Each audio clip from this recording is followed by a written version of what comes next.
From retro to next gen, we've got it all. I'm George, a Gen X grown-up, and this is Bit by Bit. Okay, here's a bit that I kind of wished I didn't see coming from geekygadgets.com. The Xbox app is now going to let you play your Steam and Epic games on your handheld devices. So it appears to me from reading this article that they are trying to get into the single pane of glass gaming experience. So just like you have with Launchbox, Big Box, and other systems out there where basically you link from that app back to your account on Epic or Steam or wherever. The Xbox app is now going to allow you to do that. So if you have one of these handheld systems that is an Xbox-based handheld system, the app is going to allow you to connect to your Steam and Epic's library so that you can play all of your games just from their one single pane of glass. Why am I a little disappointed in this or a little sad about that?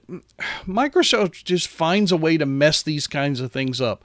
They know they have huge adoption support. I'm hoping in this case, because maybe in the handheld gaming space they don't have huge adoption yet. I'm hoping that this won't tank this kind of a system or the way we play games, but I'm just really nervous about this. ETA Prime is the one who has shown this on his YouTube channel and talked about it.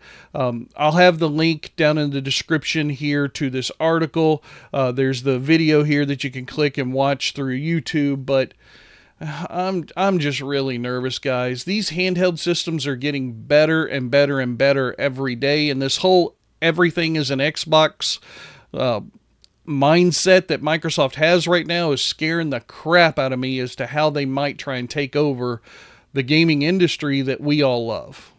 All right, here's a licensing bit from Yahoo's finance division at finance.yahoo.com. Yeah, Yahoo is still around and they're still putting out articles.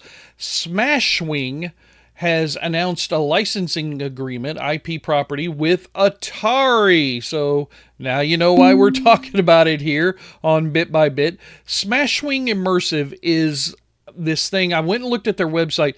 It's all artist renderings right now. I don't think they have any facilities up and running, but they've already licensed Asteroids and Centipede for their product offerings. And it looks like they can put these things in anything as small as like a Dave & Buster's type of place up to a full theater stadium style build so that people can watch you and others play. But if you've ever gone to a sporting goods store that has a golf simulator, that's what this is. But instead of it being just golf balls being hit at a screen and driving on a virtual course, which they do have that as well, they're gamifying the experience by also putting out these video game pieces so that you and other people playing alongside you can smash golf balls at an arcade style screen and like hit aliens and asteroids and all this different stuff. So obviously Asteroids and Centipede make a lot of sense with that description. This is a very bland article. As you can see, it's from Yahoo Finance. There's no visuals or anything, but you can head over to the SmashSwingImmersive.com website from a link in this article, and I'll have a link to this article down in the description, and check it out. This was brought to me by John of Gen X Grown Up over on our Discord server, genxgrownup.com/Discord, in case you're wondering. It's a really interesting IP agreement announcement with Atari. You know, normally we just get arcade machines or software, but this is kind of an out there in left field kind of thing, and I'm down to check it out. All right, here's a new arcade bit brought to me by Crypto Coffee over on our Discord server, genxgrownup.com/Discord. Chuck E. Cheese is opening a new line of arcade places called Chuck's Arcade. These are scaled to be more adult oriented, so I guess like a Dave & Buster's. And I read the article. I've looked at a couple of other articles around the web, but essentially this is part of a big rollout from Chuck E. Cheese. You know, they took a big amount of losses during the COVID era. This is a whole new $350 million reinvestment initiative, and this is part of that. That's out of that 2020 bankruptcy filing. So these whole new arcades, they're going to have are classic things like Donkey Kong and Dig Dug in them. They're also going to have a bunch of ticket redemption and some VR platform stuff. This particular one here in Gwinnett, Georgia, is not going to have any food, but some of the others will. But it's just going to be basically the pizza and refreshments that you see at a regular Chuck E. Cheese. It's not going to be upscale dining like you might see at a Dave & Buster's kind of location. So I'm not really sure how this is going to fly with people of my age, because Gen Xers already have a whole lot of retro arcades available to them in a lot of different places, plus Dave & Buster's is out there. Plus a lot of people just do their own thing by, building their own MAME cabinets or going to a show and buying their favorite arcade cabinet from the past. This feels like it's maybe a foolhardy kind of last-minute desperation move by Chuck E. Cheese, the arcade franchise that was founded by Nolan Bushnell, the Atari founder.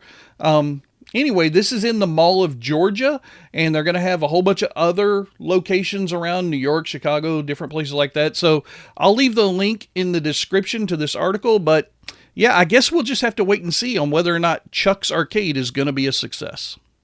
Okay, here's a hardware bit from XDA.com.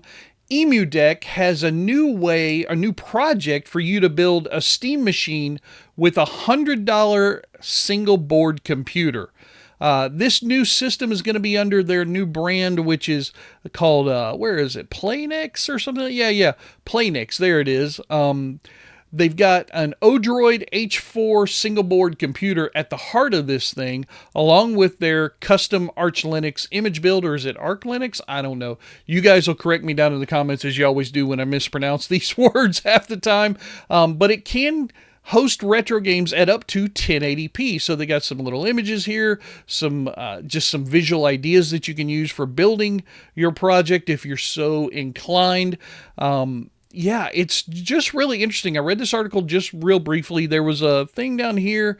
You can get, where is it? It has a single M2 SSD slot, but it can hold up to DDR5 4800 memory. So it's really strong, but if you want something more powerful, there's an Odroid H4 Ultra, which comes with a Core i3 N305 chip and an extra SATA port for more storage. So I think this might be something fun if you really like to get into the building side of emulation and the hardware. EmuDeck is a well-trusted developer for years. They've been doing Steam OS stuff and helping people to create interfaces for retro handheld gaming systems for a long time. I might check this out myself, and if you want to, I'll have the link down in the description as always. That's going to do it for the news making headlines in the gaming world right now. I am George, and if you want to see more, hit that subscribe button, and I'll keep on bringing you the news bit by bit.